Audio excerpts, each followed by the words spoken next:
مبتلا مصیبت کرے گا، تاکہ جس وارث کا حصہ آپ نے مارا ہے اس کے دل کو اطمینان ہو کہ دیکھو اس ظالم نے ہمارا حق مارا تھا، اللہ نے میری طرف سے اسی انتقام لے لیا، تو اس کو اطمینان ہوگا، اس کو خوشی ہوگی۔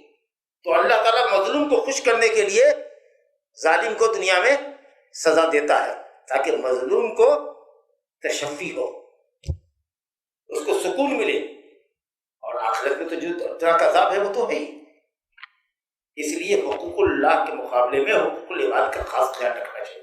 اللہ چاہے گا تو اپنے حق کو معاف کر دے گا، وَيَعْفُو عَنْ كَثِيرٍ، بہت سے لوگوں سے معاف کر دیتا، اور اگر چاہے گا تو پکڑے گا۔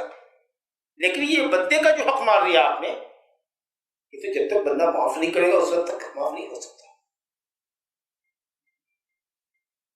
اچھا، ایک چیز اور اس میں غور کیجیے، مساجد اللہ، مسجد کی نسبت اللہ کی طرف کی گئی، کیوں؟ اس لیے کہ مسجد اللہ کے نام کے لیے، اللہ کے ذکر کے لیے، نماز کے لیے، تلاوت کے لیے بنائی جاتی ہے۔ مسجد کی اضافت اللہ کی طرف کرنا، یہ اضافت تشریفی ہے، مسجد کے احترام کو بلند کرنے کے لیے کہا گیا اللہ کی مسجد، اور اس لیے آیا ہے کہ المساجد بیوت اللہ، یہ اللہ کا دنیا میں گھر ہے۔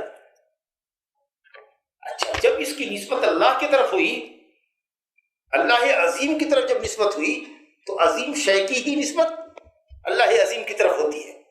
کہ دنیا کے تمام گھروں میں سب سے زیادہ پاکیزہ جو گھر ہونا چاہیے، سب سے زیادہ صاف ستھرا جو گھر ہونا چاہیے، سب سے زیادہ جو اس کو کہتے ہیں ہم لوگ انوائرمنٹ، ماحول جہاں اچھا ہو، پاکیزہ ہو، عبادت کرنے میں جی لگے، وہ مسجد کا ہونا چاہیے۔ باتھ روم وغیرہ نیٹ کلین ہونا چاہیے، یا مسجد سے ایک الگ حصے میں ہونا چاہیے، یا اگر ہوتا ہے تو اس کی پوری صفائی کا لحاظ ہونا چاہیے، مسجد کے مصلی وغیرہ صاف ہونے چاہیے، تاکہ عبادت کرنے والے کو جی لگے، کیونکہ یہ عظیم جگہ ہے مساجد اللہ۔ اچھا، مسجد میں اللہ کے نام کو ذکر کیا جائے، ذکر میں نام آنا چاہیے، ذکر میں نام آنا چاہیے، لا الہ الا اللہ، سبحان اللہ، الحمدللہ، الملک القدوس، اللہ کے نام سے ذکر ہونی چاہیے، یہ ہے ذکر۔ لیکن سب سے بڑا ذکر گمراہ صوفیوں کے یہاں نام نہیں ہے، ہو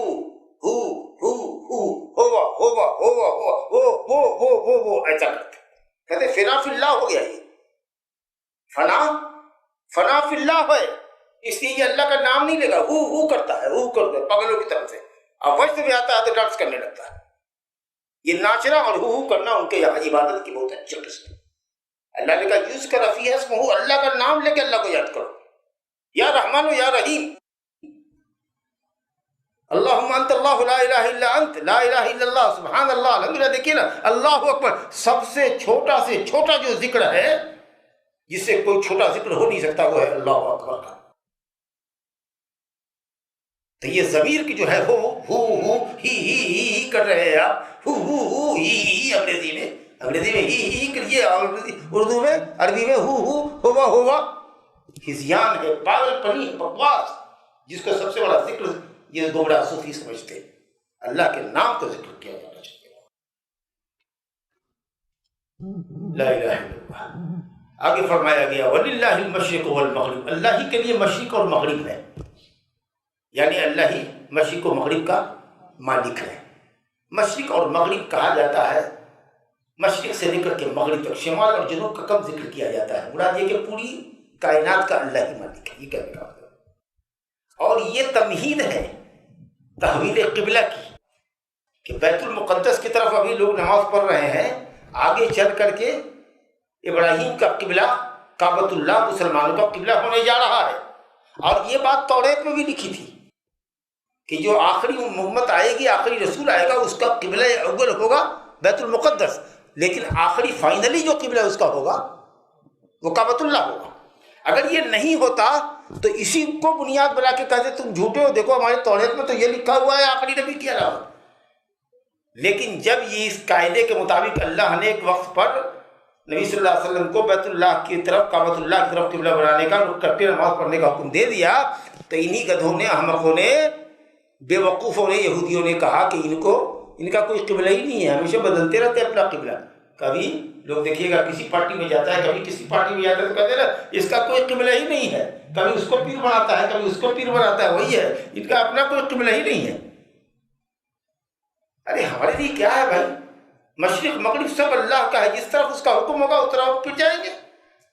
تو یہ در حقیقت وہ تحویل قبلہ کے سلسلے میں تمہید ہے کہ لوگوں کو سمجھنا چاہیے کہ مشرق مغرب سب اللہ کا ہے، شمال و جنوب اللہ کا ہے، جس طرف حکم ہوگا ہوگا۔ کعبۃ اللہ دیکھیے چوکور گھر ہے۔ اب یمن کے لوگ جو ہیں وہ شمال کی جانب رک کر کے نماز پڑھتے ہیں، اتر، اور شام والے اور مدینہ والے دکھن، اور ہم ہندوستان والے اور ہم سے بھی پورب والے پچھم، اور کعبۃ اللہ سے اور پچھم چلے جائیے اندلس، اسپین، فرانس، تو وہ سب نماز پڑھے گا پورب۔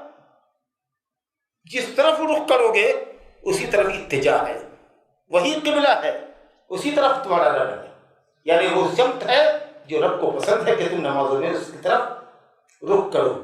وہی اللہ تعالیٰ نے فرمایا وَلِلَّهِ الْمَشْرِقُ وَالْمَغْرِبُ فَأَيْنَمَا تُوَلُّوا، تو تم جس طرف سے رخ کرو، فَثَمَّ وَجْهُ اللَّهِ، وہی اللہ کا چہرہ ہے، وہی اللہ کی طرف رخ ہے، وہی قبلہ ہے جس کی طرف تم رخ کرو۔ فَثَمَّ، اسی طرف، سما جگہ کو کہتے ہیں، جگہ کو۔ تو اللہ کے لیے بھی جگہ ہے، اللہ کے لیے مکان ہے، لیکن مکان کہاں ہے؟ مکان کہاں ہے اللہ کا؟ اللہ کی جگہ کہاں ہے؟ عرش پر۔ الرحمن علی العرش استویٰ، یہ نیچر کی آواز ہے، غور کیجیے، نیچر کی آواز ہے کہ اللہ آسمان پر ہے، آسمان کے اوپر۔ ایک بکری چرانے والی لونڈی سے پوچھا نبی صلی اللہ علیہ وسلم نے، جس کو اس کے مالک نے ایک بکری گم کر دینے کی سزا میں ایک تماچا مارا، اور پھر اس کو احساس ہوا کہ ہم نے ظلم کیا، گم ہو گئی بکریوں میں سے ایک بکری، تو کیوں اس جوان لڑکی کو میں نے اس طرح مارا؟ چاہ کے آزاد کرتے۔ نبی صلی اللہ علیہ وسلم کی خدمت میں آئے اور کہا کہ اصل میں ایسا چاہتا ہوں۔ آپ نے کہا پہلے لڑکی کو بلا کے لاؤ، دیکھتے ہیں کہ کافرہ ہے کہ مومنہ، مومنہ ہے تو آزاد کرنے میں فائدہ ہے۔ تو پوچھا کہ اے جاریہ این اللہ، یہ لونڈی، یہ لڑکی کہاں ہے اللہ؟ تو کہا فی السماء، جی فی السماء۔ اب بڑے بڑے چغادری حلولی فرقہ والے، اتحادی حلولی، اللہ تعالیٰ ہر کے اندر سمایا ہوا ہے، اللہ ہر جگہ موجود ہے، اس کو اللہ رب العالمین نے اپنے گھر سے لے کر کے بیت الخلاء میں بھی نظر آتا ہے، اللہ ہر جگہ موجود ہے۔ استغفر اللہ العظیم۔ وہ لونڈی جاہلہ لونڈی بکری چرانے والی کری کہ اللہ آسمان کے اوپر، اور آپ وحدت الوجود کے قائل حلولی والے، اللہ تعالیٰ حلول کیا ہوا ہے، گزا ہوا ہے، ہر جگہ موجود ہے۔ وہ اپنے علم سے ہر جگہ موجود ہے، لیکن اس کی ذات عرش معلیٰ کے اوپر ہے، جو ساتوں آسمان کے اوپر ہے۔ یہی عقل کہتی ہے، یہی فطرت کہتی ہے، دلائل تو کہتے ہی ہیں قرآن حدیث کے۔ اور جو لوگ اللہ تعالیٰ کے لیے صفات کا انکار کرتے ہیں، وہ کہتے ہیں کہ اللہ کہیں نہیں ہے۔ کہاں ہے بھائی؟ وہ کہتا کہیں نہیں ہے، نہ داخل عالم ہے، نہ خارج عالم ہے، نہ فوق العالم ہے، نہ تحت العالم ہے، نہ یمین العالم ہے، نہ شمیل العالم، نہ دنیا میں ہے، نہ دنیا کے باہر ہے، نہ دنیا کے اوپر ہے، عالم کے اوپر ہے، نہ عالم کے نیچے ہے، نہ دائیں ہے، نہ بائیں، تو کہاں ہے؟ اس کا مطلب کہ اللہ تعالیٰ موجود نہیں ہے۔ اگر کسی کو کہا جائے کہ کسی معدوم شے کی تعریف کیجیے، ایسی چیز جو دنیا میں نہیں پائی جاتی ہے اس کی تعریف کیجیے، تو آپ یہی کہیے گا کہ جو دنیا کے نہ اندر ہو، نہ فضا میں ہو، نہ اوپر ہو، نہ نیچے ہو، نہ دائیں ہو، نہ بائیں ہو، پوری دنیا کھنگال ڈالو وہ چیز ملے ہی نہیں، تو آپ اس کو کیا کہیے گا؟ عدم، معدوم شے ہے ہی نہیں موجود۔ تو ایک فرقہ یہ کہتا ہے فلسفیوں کا کہ اللہ رب العالمین کہیں بھی نہیں، اس کے لیے کسی جگہ کی ضرورت ہی نہیں ہے، بھئی تو کہاں ہے؟ مطلب معدوم ہے، نہیں ہے۔ اور ایک طرف گمراہ فرقہ صوفیوں کا یہ کہتا ہے، اتحادیوں کا، حلولی کا، وہ کہتا ہے کہ اللہ تعالیٰ ہر جگہ موجود ہے۔ اور جو صحیح العقیدہ مسلمان ہیں، اہل سنت والجماعت، وہ کہتے ہیں اللہ تعالیٰ عرش کے اوپر، اس کی ذات عرش کے اوپر، لیکن اس کا علم، اس کی سماعت، اس کی بصارت کائنات کی ہر چیزوں کو دیکھ رہی ہے، ہر چیز کو دیکھ رہی ہے، ہر چیز کو سن رہی ہے، ہر چیز اس کے احاطے میں ہے۔ ان اللہ واسع علیم، اللہ تعالیٰ واسع ہے، بڑا کشادہ ہے، مغفرت میں بھی واسع المغفرت ہے، واسع العفو والمغفرت ہے، واسع العطا ہے، واسع الجود و سخا ہے، واسع الرحمہ ہے، واسع العلم والقدرت ہے، یعنی اپرمپار جس کو کہیے، اس کی قدرت بے انتہا، لا متناہی قدرت والا، نہ ختم ہونے والی قدرت، جی واسع علیم. وقالوا اتخذ اللہ ولدا، اور ان لوگوں نے کہا کہ اللہ نے اولاد مقرر کی ہے. کن لوگوں نے کہا؟ یہودیوں نے، عیسائیوں نے، مکہ کے مشرکین نے. یہودیوں نے کہا کہ عزیر ابن اللہ ہے، وقالت الیہود عزیر ابن اللہ، وقالت النصارى المسیح ابن اللہ، مسیح اللہ کے بیٹے. اور مشرکین مکہ نے فرشتوں کو اللہ کی بیٹی کہا. وجعلوا للہ البنات، وجعلوا للہ البنات، اللہ کے لیے بیٹیاں مقرر کیا. سمجھیں گے؟ کہا فرشتے اللہ کی بیٹیاں. اللہ کہتا ہے، رد کرتا ہے، دیکھیے کہتا ہے سبحانہ، وہ ہر عیب و نقص سے پاک ہے. اس کا مطلب یہ ہوا کہ اللہ کے لیے اولاد ثابت کرنا اللہ تعالیٰ کو عیب لگانا. اولاد کی ضرورت ہوتی ہے اس انسان کو جو محتاج ہو، مجبور ہو، کمزور ہو، جس کو تعاون کی مدد کی ضرورت ہو، جس کو اپنے بعد اپنے خاندان کا نام روشن کرنا ہو، اپنے خاندان کا نام باقی رکھنا ہو، اس کو اولاد کی ضرورت ہوتی ہے. جو ازل سے لے کر ابد تک ہے، جو ایور گرین ہے، اس کو اولاد کی کیا ضرورت ہے؟ تو یہ دلیل زبردست ہوئی. سبحانہ، تمہارا اولاد ثابت کرنا اللہ کو عیب لگانا. بل لہ ما فی السماوات والارض، بلکہ تو اس کے لیے آسمان اور زمین کی تمام چیزیں، ساری چیز کا مالک وہی ہے، تو وہ بے نیاز ہے. ساری چیز تو اسی کی ملکیت میں، اس کو اولاد کی کیا ضرورت ہے؟ دو بات ہوئی. اور فرمایا کل لہ قانتون، تمام کی تمام مخلوق سب اللہ کے سامنے سرنگوں ہے. انسانوں اور جنوں کے اندر نافرمان ہوں گے، لیکن انسان اور جنوں کے علاوہ جتنی چیزیں ہیں دنیا میں، وَإِن مِّن شَيْءٍ إِلَّا يُسَبِّحُ بِحَمْدِهِ، سب اللہ کی پاکیزگی بڑائی بیان کرتی. پہاڑ، درخت، سمندر، پرندے چرندے جتنے ہیں، وہ سب کے سب اللہ تعالیٰ کی اطاعت گزار، عبادت گزار. جی تو سب غلام ہیں اللہ کی، ذلیل ہیں، ذلت اور فروتنی اختیار کرنے والے ہیں.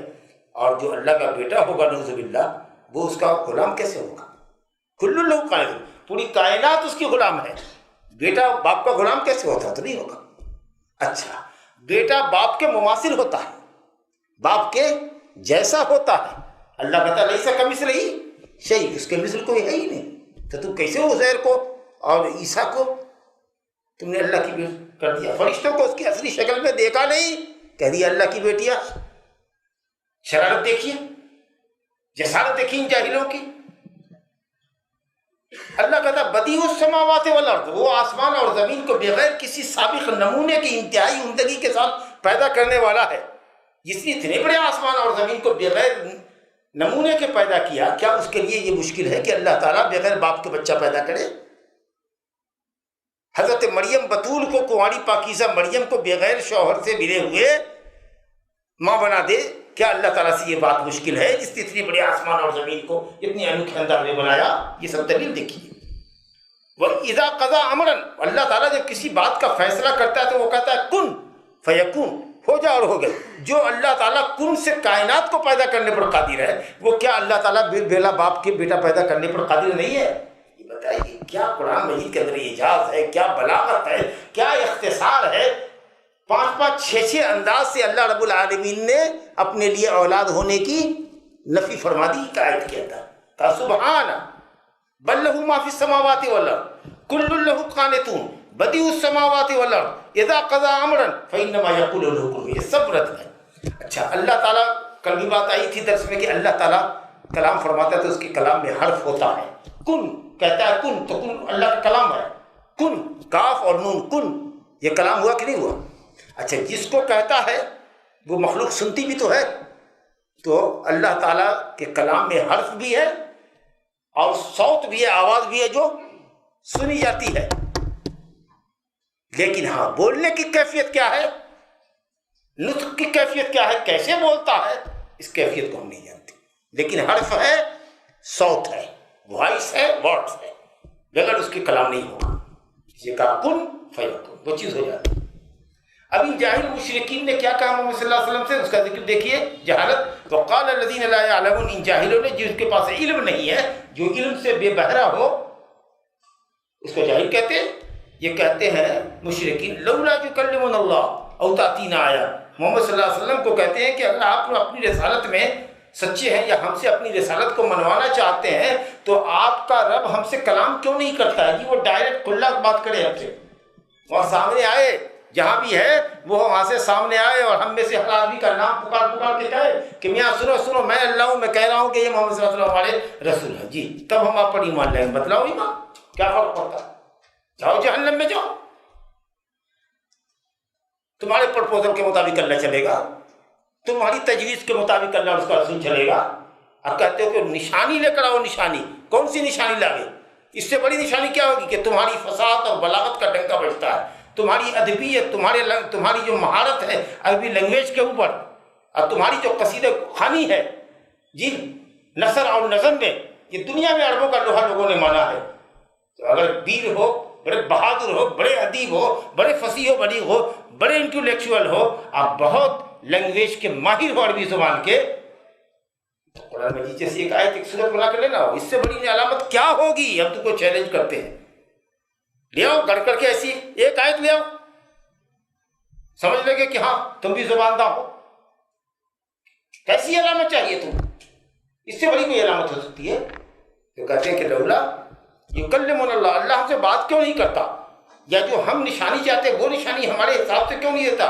ارے دیکھو، ہر درمی اور رسولوں کی تکذیب کا سلسلہ کوئی نیا نہیں ہے، بات ہمیشہ وہی ہے، منکرین اور مشرکین کا انداز الگ الگ رہا ہے لیکن تھیم سب کا ایک ہی رہا، انکار کرنا تو انکار کرنا۔ حضرت نوح علیہ السلام سے لے کر حضرت محمد صلی اللہ علیہ وسلم تک تمام مشرکین کے تعنت اور عناد کا انداز ایک ہی جیسا رہا ہے، اسلوب بدلے ہوئے ہیں، لہجے بدلے ہوئے ہیں۔ اس لیے کہتے ہیں کفار الکفر ملت واحدہ، کفار جتنے بھی ہیں علی اختلاف الوانہم و اجناسہم و اقسامہم، کفار جتنے بھی قسم کے ہوں، جس بھلی بھانتی مذہب کے ماننے والے ہوں، جس مذہب کے سب کو اگر کفار ہیں تو اگرچہ وہ آپس میں باہم دست و گریباں ہیں ایک دوسرے سے، لیکن اگر اسلام ان کے سامنے ہو، اسلام ان کا دشمن ہو تو وہ سب متحد ہیں، سب متحد ہیں۔ الکفر ملت واحد ہے۔ حالانکہ آپس میں یہودی نصرانی کو کہتے ہیں لیست الیہود علی شیء وقالت النصارى لیست الیہود علی شیء، قالت الیہود لیست النصارى علی شیء وقالت النصارى لیست الیہود، کہتے ہیں تم غلط، تو کہتے ہیں تم غلط۔ ہر مذہب والے کفار ایک دوسرے کو غلط کہتے ہیں، لیکن جب اسلام کی بات آ جائے تو وہ سب ایک ہو جاتے ہیں۔ كذلك ما أتى الذين من قبلهم من رسول إلا قالوا ساحر أو مجنون، جب بھی کوئی رسول آیا تھا واسطے میں لگتا ہے سب نے پیکٹ کر لیا ہے مشرکین نے، حضرت آدم علیہ السلام سے حضرت نوح علیہ السلام سے لے کر حضرت محمد صلی اللہ علیہ وسلم تک کے ہر زمانے کے مشرکین گویا اس بات پر متفق رہے کہ جب بھی کوئی نبی اور رسول آئے گا تو اپن اس کو جادوگر کہیں گے، پاگل کہیں گے، دیوانہ کہیں گے، اس سے ایسے بےہودہ سوالات کریں گے، ان کو عاجز کریں گے، کہیں گے پہاڑ کو، مکے کے پہاڑ کو ریپلیس کر دو، ندیاں بہا دو، باغات بنوا دو، تمہارے گھر سونے کے مہر ہو جائے۔ اللہ چاہے تو کیا نہیں ہو سکتا، لیکن آپ کہتے تھے مالی اور دنیا، مجھ کو دنیا سے کیا لینا دینا، میں تو دنیا میں مسافر کی طریقہ سے آیا۔ کرا کے بھی استظل تحت شجرۃ ثم رآ، جو کسی درخت کے سائے میں تھوڑی دیر کے لیے دم مل لیتا ہے اور پھر اپنی منزل کی طرف چلا جاتا ہے۔ لا الہ الا اللہ۔ کذالک قال الذین من قبلہم، اللہ فرماتا ہے کہ یہ مشرکین جوہلا جو چیز آپ سے کہتے ہیں کہ اللہ ہم سے بات کرے یا ہمارے مطابق نشانی بھیجے، اسی طرح کی باتیں ان سے قبل کے مشرکین نے بھی کہا، انہی کے قول کی طرح تشابہت قلوبہم، ان کے قلب ایک دوسرے کے جیسے ہیں، ایک ہی جیسے ہیں، کفر میں سب برابر ہے، کوئی بھی بدعتی کہیں کا بھی بدعتی ہو وہ اہل توحید کے لیے ویسے ہی دشمن ہے، چاہے ہندوستان کا بدعتی ہو، قبر پرست ہو، کہ افریقہ کا ہو، کہ لندن کا ہو، کہ امریکہ کا ہو، جہاں کا بدعتی ہوگا، قبر پوجا ہوگا، حلولی ہوگا، اتحادی ہوگا، صوفی ہوگا، وہ اہل توحید اہل سنت کا مخالف ہوگا، سب برابر ہوگا، وہ سب ملا ہوا حق کے عناد میں اور اہل حق کی دشمنی میں سب متحد ہیں۔ لا الہ الا اللہ۔ کہا تشابہت قلوبہم، تمام کفار کے دل، تمام بدعتیوں کے دل، تمام مشرکین کے دل لگتے ہیں ایک جیسے۔ قد بینا الآیات لقوم یوقنون، ہم نے یہ آیتیں واضح کر دی ہیں ایمان اور یقین اور عقل رکھنے والوں کے لیے کہ ان حقیقتوں کو سمجھیں۔ اور اللہ تعالیٰ اپنے نبی کو ڈھارس وقت دے رہا ہے کہ آپ کی اتنی کوشش کے باوجود، تگ و دو کے باوجود بھی لوگ اگر اسلام نہیں لاتے، مسلمان نہیں ہوتے، بے جا اعتراض کرتے ہیں، آپ کا کلیجہ چھلنی کرتے ہیں، آج چھلنی ہوتا رہتا ہے، تو اے نبی آپ صبر کیجیے گا، انا ارسلناک بالحق، ہم نے آپ کو حق کے ساتھ رسول بنا کے بھیجا ہے۔ حق کے ساتھ کا مطلب حق کے ساتھ رسول بنایا ہے، مطلب آپ رسول حق ہے، آپ کی رسالت حق ہے، اور جو پیغام ہم نے آپ پر اتارا ہے وہ بھی حق ہے، چاہے تو اس کو مانے نہ مانے، آپ برحق رسول ہیں، اور آپ کی دعوت اور آپ کی شریعت مبنی برحق ہے۔ آپ کو بھیجا کس لیے؟ بشیرا و نذیرا، اہل توحید کو، اہل طاعت کو بشارت دیجیے، دنیا میں سعادت کی بھی، کامیابی کی بھی، اور آخرت میں جنت کی، اور اہل شرک کو، اہل معصیت کو ڈرائیے اللہ کی عذاب سے، رسوائی سے، دنیا کی رسوائی سے بھی اور آخرت کے عذاب سے۔ تو آپ کو ہم نے بھیجا ہے بشارت اور خوف دلانے والا بنا کر۔ گویا اسلام نام ہے اوامر کے بجا لانے کا اور حرام سے رکنے کا، دونوں کے مجموعے کا نام ہے۔ اللہ پر کیا حکمت ہے! اگر صرف اسلام میں اعمال کی بجا آوری ہوتی تو بندے کا امتحان نہیں ہوتا۔ کتنے لوگ ہوتے ہیں جن کے لیے نیکیاں کرنا تو آسان ہے، لیکن ان کو کہیے شرابی ہے، زناکار ہے، اس کو کہیے زنا چھوڑو، کہے گا بڑی صاحب یہی نہیں ہوتا ہے، شراب چھوڑو یہی نہیں ہوتا ہے، سود خور ہے، اس کہے گا یہی نہیں ہوتا ہے، سب جگہ۔ تو اللہ تعالیٰ نے کہا عوامر کو بجا لانا ہے، حکموں کو بجا لانا ہے، اور جن چیزوں کو ہم نے حرام کیا سے باز رہنا ہے، تب تمہارا امتحان ہوگا۔ اگر کہا جاتا صرف گناہوں کو چھوڑو، کچھ کرنے کا نہیں ہے، تو کچھ لوگوں کے لیے گناہ چھوڑنا آسان ہو جاتا۔ کچھ عبادت بدنی اللہ نے فرض کی، کچھ مالی فرض کی۔ پیسے والے کتنے لوگ ہیں، آپ ان سے مانگیے 5 لاکھ روپیہ دے دو، 5 لاکھ دے دے گا، لیکن کہیے گا کہ 5 وقت کی نماز جماعت سے مسجد میں آ کے پڑھو، نہیں، اس کی فرصت نہیں ہوتی۔ 2-3 وقت تو پڑھ لیتے ہیں، لیکن باقی وہ چھوٹ جاتا ہے، اللہ معاف کرنے والا ہے ایسا کرنا۔ اب بتائیے اس کو، تو اللہ نے کہا نہیں، نماز بھی پڑھنا ہے، روزہ بھی رکھنا ہے، دن بھر بھوکا بھی رہنا ہے، محبوب چیزوں کو چھوڑنا ہے، ترک کرنا ہے۔ آپ کا ٹیسٹ کیسے ہوگا؟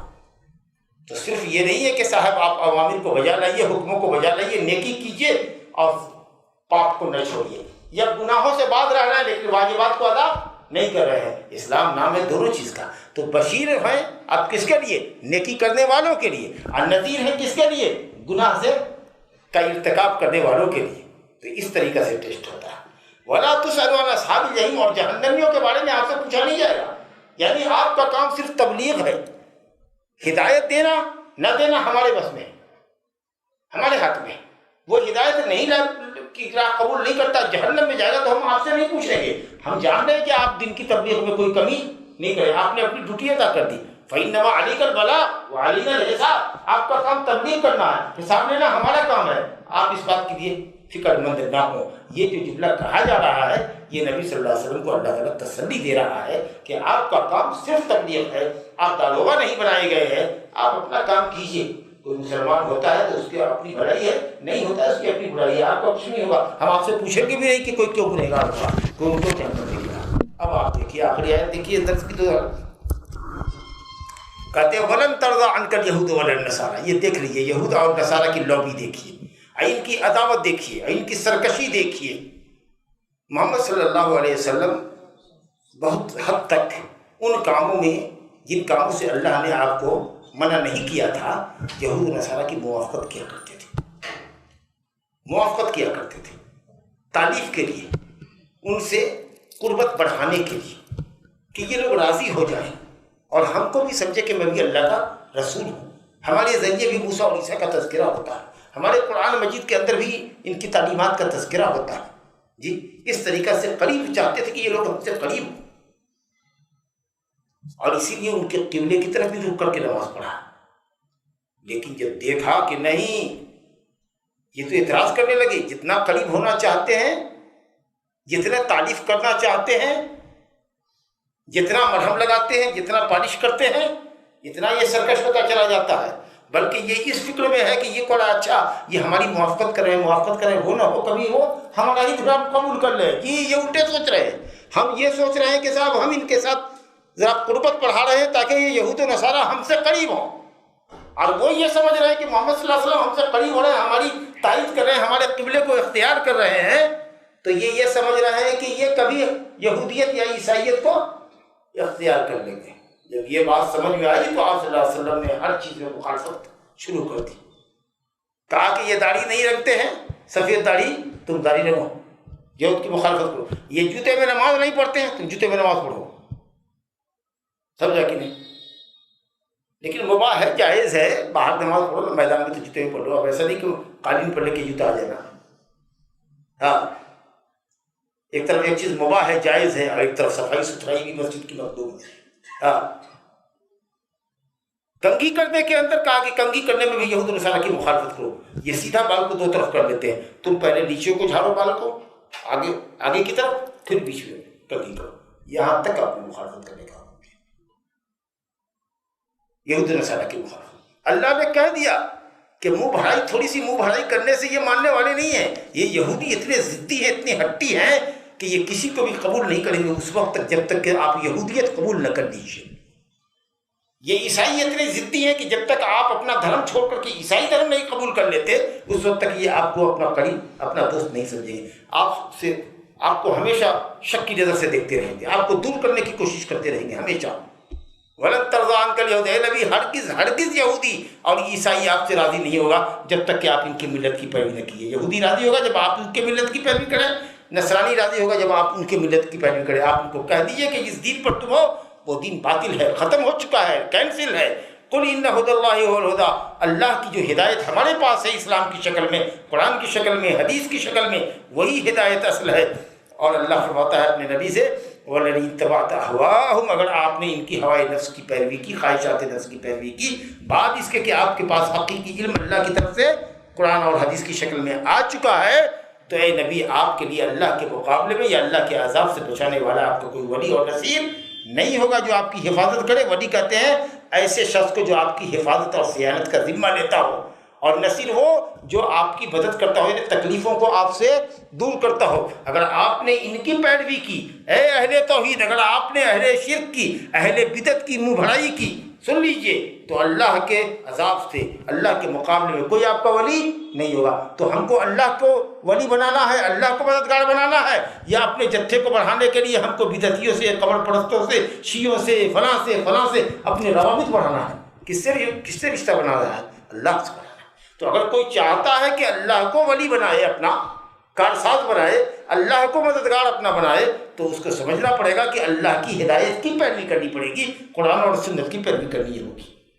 قل ان ھدی اللہ ھو الھدی ولئن اتبعت ھواھم، اور اگر ہدایت کی خلاف ورزی کرنے والے ہوا و ہوس کے بندوں کی اگر آپ نے پیروی کی، نبی صلی اللہ علیہ وسلم کے ذریعے پوری امت کو خطاب کیا جا رہا ہے، تو ایسے وقت میں اللہ کہتا ہے کہ اب ایسی صورت میں آپ کا اللہ کے علاوہ کوئی ولی نہیں ہوگا جو آپ کی حفاظت کرے، کوئی مددگار نہیں ہوگا جو آپ سے تکلیف کو دور کرے.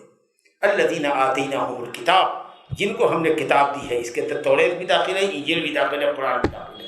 جو لوگ بھی کتاب والے ہیں، صاحب کتاب ہیں، اگر وہ واقعی تلاوت کریں صحیح طور پر تو اس شریعت پر ایمان لائے. اگر ایمانداری کے ساتھ اگر توریت پڑھنے والے توریت پڑھیں اور انصاف کریں، اور انجیل والے انجیل پڑھیں اور انصاف کریں، تو ان کی کتابوں میں لکھا ہے محمد صلی اللہ علیہ وسلم کے متعلق. اب قرآن تو محمد صلی اللہ علیہ وسلم پر اتری ہی ہے، حق کا تلاوت ہی، تلاوت کریں جیسا تلاوت کرنے کا حق ہے. کیسا حق ہے؟ تلاوت کی 3 قسمیں ہوتی ہیں. ایک تلاوت لفظ ہے جس کو قرأت کہتے ہیں، قرآن پڑھنا. یہ ہمارے اکثر لوگ کرتے ہیں، اور مہینے میں کریں نہ کریں رمضان میں کرتے ہیں، الفاظ پڑھتے ہیں. یہ ہوا تلاوت لفظ کی. دوسری تلاوت ہوتی ہے تلاوت معانی، تفسیر، جو ابھی آپ پڑھ رہے ہیں، یہ ہوا تلاوت معنی. تلاوت لفظ ہوا قرآن پڑھنا، الفاظ پڑھنا. تلاوت معنی ہوا قرآن کی تفسیر پڑھنا. ایک ہوتا ہے تلاوت عمل، کہ جو کچھ پڑھا اور سمجھا ہے اس کو پریکٹیکل کرنا. تب جا کر کے جب قرآن کو پڑھیں گے، سمجھیں گے اور عمل کریں گے تو یہ ہوگا تلاوت کا حق ادا کرنا. گویا کہ تلاوت حق بھی ہے اور تلاوت ناقص بھی ہے. جو صرف الفاظ پڑھتا ہے، معنی نہیں سمجھتا، اس کی تلاوت ناقص ہے. جو تلاوت کرتا ہے، معنی بھی سمجھتا ہے، عمل نہیں کرتا، اس کی تلاوت بھی ناقص ہے. کامل تلاوت اس کی ہے جو قرآن پڑھے، اس کو سمجھے، اس پر عمل کرے. تو جو لوگ اس طرح کی تلاوت کرتے ہیں، اولئک یؤمنون بہ، وہ آپ کی رسالت پر، آپ کی نبوت پر، اس قرآن پر ایمان لانے والے ہیں. وَمَن یکفر بہ، اور جو کفر کر دے، انکار کر دے آپ کی شریعت کا، قرآن کا انکار کر دے، تو اللہ کا کیا بگاڑے گا؟ آپ کا کیا بگاڑے گا؟ فَأُولَئِکَ هُمُ الْخَاسِرُونَ، وہی لوگ گھاٹے میں، چاہے دنیا کے اعتبار سے جتنے دھنی بنی ہو، جتنے دولت مند ہو، ساری جہان کی دولت کے اکیلے مالک کیوں نہ ہو، لیکن اگر وہ ایمان قرآن پہ نہیں رکھتے ہیں، آپ کی رسالت پہ ایمان رکھتے ہیں، تو سمجھو پلڑے سے لے کے گھاٹے میں وہ مبتلا ہے۔ اللہ رب العالمین ہمیں اور آپ کو قرآن فہمی کی نعمت سے مالا مال کرے، اللہ تعالیٰ کتاب و سنت پر عمل کرنے کی توفیق عطا فرمائے، اللہ تعالیٰ اسلام کے صحیح عقیدے اور نبی صلی اللہ علیہ وسلم اور صحابہ کے صحیح منہج پر ہمیں اور آپ کو چلائے، اور جو کفریہ مذہب ہے، بدعیہ مسلک ہے، اللہ تعالیٰ ان تمام خرافات سے بچنے کی، اور یہود و نصارہ کے شر سے، فساد سے، مشرکین کے شر و فساد سے اللہ تعالیٰ مسلمانوں کو، امت مسلمہ کو محفوظ رکھے، انہ تعالیٰ سمیع مجیب، وصلی اللہ وسلم وبارک علی نبینا محمد وآلہ وصحبہ اجمعین۔